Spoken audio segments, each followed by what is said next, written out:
Hello students, आज का हमारा टॉपिक है साइक्लोट्रॉन। साइक्लोट्रॉन क्या होता है? It is a device use to accelerate the possible charged particles.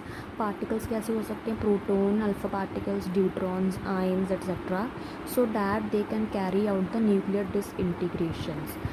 मतलब कि साइक्लोट्रॉन एक ऐसी डिवाइस है जिसमें हम इन चार्ज्ड पार्टिकल्स को एक्सीलरेट कर सकते हैं, मतलब इनकी वेलोसिटी को स्पीड अप कर सकते हैं, सो दैट उसके बाद जब ज़्यादा वेलोसिटी हो जाएगी तो इनको एक टारगेट पे हिट करवाएंगे और इससे क्या हो सकता है, हमें न्यूक्लियर डिसइंटीग्रेशंस मिल सकती हैं। मींस जैसे कोई भी यूरेनियम पे न्यूट्रॉन्स हिट करवाने हैं या प्रोटॉन्स हिट करवाएंगे तो क्या होगा, वो यूरेनियम का जो न्यूक्लियस है वो डिसइंटीग्रेट हो जाएगा। मींस दो आगे न्यूक्लियाई में टूट जाएगा, जैसे बेरियम और क्रिप्टॉन में टूटता है। आपने न्यूक्लियर फिजन रिएक्शन पढ़ी होगी। ओके, साइक्लोट्रॉन की डायग्राम ये होती है। देखो इसमें होता क्या है, दो मैग्नेट्स हैं, नॉर्थ और साउथ। मींस जो मैग्नेटिक फील्ड प्रोड्यूस करेंगे किस डायरेक्शन में, फ्रॉम नॉर्थ टू साउथ। उसके अंदर ये डीज है दो, एक D1 और एक D2। ये हाफ ऐसे D1D है और ये D2D है। इन दोनों को AC फ्रीक्वेंसी ऑसिलेटर के साथ कनेक्ट किया है। अब होता क्या है, जैसे देखो इन दोनों के गैप में जो भी पार्टिकल रखना है, प्रोटॉन रखना है प्रोटॉन, ड्यूट्रॉन रखना है ड्यूट्रॉन, एक पार्टिकल रख दो। फिर क्या करो, इसे AC फ्रीक्वेंसी ऑसिलेटर ऑन कर दो, तो ये एक नेगेटिव चार्ज हो जाएगी, एक पॉजिटिवली चार्ज हो जाएगी। अब प्रोटॉन रखा है, वो किस साइड जाएगी, नेगेटिव D की तरफ अट्रैक्ट होगा, तो वो ऐसे पाथ ये वाला फॉलो करेगा। ठीक है, यहाँ तक पहुँच जाएगा।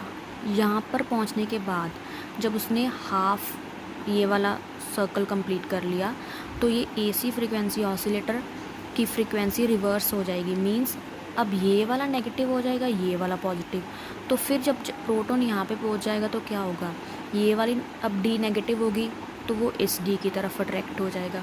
तो फिर यहाँ पे भी ऐसे हाफ सर्कल कवर करेगा, फिर फ्रीक्वेंसी रिवर्स हो जाएगी, नेगेटिव यहाँ पॉजिटिव यहाँ, ऐसे करके वो पूरे ऐसे सर्कल्स कंप्लीट करेगा। तो हाईएस्ट पॉसिबल सर्कल जो होगा लास्ट वाला, वहाँ तक पहुँचने पर उसके बाद बहुत सारी एनर्जी हो जाएगी।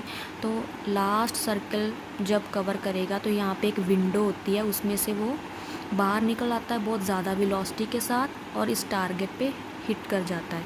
अब देखो वैसे तो ये पहले सबसे पहले ये पॉजिटिव थी, ये नेगेटिव थी, तो प्रोटॉन को सीधा ही नेगेटिव की तरफ चले जाना चाहिए था। उसने ये राउंड पाथ क्यों कवर किया, बिकॉज उसको हमने फील्ड में भी रखा हुआ है। अब जब कोई भी चार्ज्ड पार्टिकल फील्ड और मतलब इलेक्ट्रिक फील्ड, मींस जब कोई भी पार्टिकल इलेक्ट्रिक फील्ड और मैग्नेटिक फील्ड दोनों में होता है तब वो हमेशा कर्व्ड पाथ फॉलो करता है। देखो फोर्स तो प्रोटॉन को D की तरफ ही लगेगी, but due to presence of magnetic field वो एक कर्व्ड पाथ फॉलो करेगा। तो इसका कर्व्ड होने का नेचर मैग्नेटिक फील्ड की प्रेजेंस है। ठीक है, तो ये समझ में आ गया। अब देखो ये थ्योरी आप पढ़ सकते हो, इसमें यही लिखा हुआ है। अब देखो इलेक्ट्रिक फील्ड और मैग्नेटिक फील्ड की प्रेजेंस में उस पार्टिकल पे लॉरेंस फोर्स लगेगी जो होती है BQV। आप लॉरेंस फोर्स पढ़ के आए हो, BQV साइन थीटा वैसे तो होती है QV क्रॉस B। V और B में एंगल क्या होता है, 90, सो BQV साइन 90।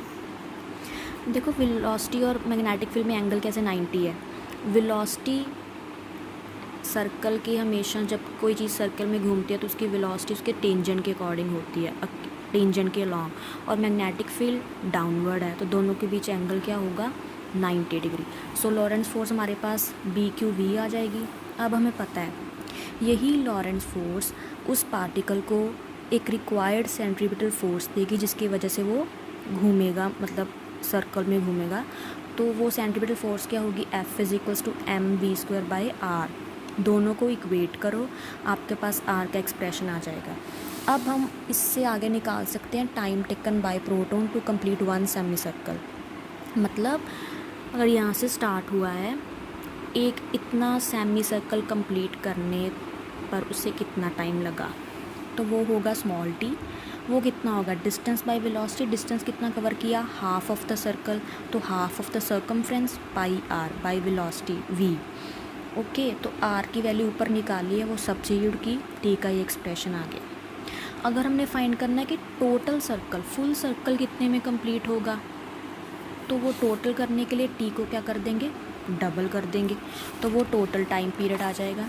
जैसे ये 2t करके ये वाला टाइम पीरियड टोटल आ गया। अब फ्रीक्वेंसी कैसे निकालेंगे, वो होती है reciprocal of time period, total time period, तो सीधा ही उसका रिवर्स कर दिया, तो अपने पास लीनियर फ्रीक्वेंसी आ गई। अब एंगुलर फ्रीक्वेंसी कैसे निकालेंगे, रिलेशन होता है angular frequency is equals to 2 pi into linear frequency, तो लीनियर फ्रीक्वेंसी की वैल्यू सब्स्टिट्यूट की, हमारे पास ये एक्सप्रेशन आ गया।